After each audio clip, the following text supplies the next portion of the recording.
I'm just finishing up reaming out the barrel. I ground a pilot. This fit inside the rifling and guided the drill down through. Of course, the lathe is not too bad. It's a 9x20. You know, it's a hobby lathe. The pilot kept the drill in line. This is a long drill I had to buy. I cut off 5-6 inches, quite a bit. But anyways, I made it through the barrel, and the next step is to get the oil out of it so I can solder it. I'm going to drill some vent holes in the bottom so I can feed solder in various places. I used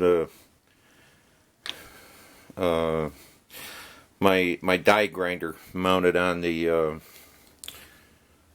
tool post, and that allowed me to grind this edge here. Then of course I had to go in and correct, put some lead or some well, I had to sharpen the drill, and I did that by hand. Didn't do a real good job, but it did do the job. Since I anticipate using this drill only once, that's quite a few dollars down the drain. But that's the way it goes. This old Russian revolver had a 14mm space section here that my ER32 collet could lock onto and make a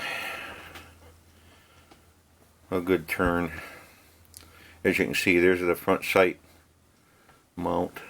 That needs a little work because the front sight blade is a little bit loose, but we do that with a small ball peen hammer and tighten that dovetail up. Anyways, here we go. Have fun.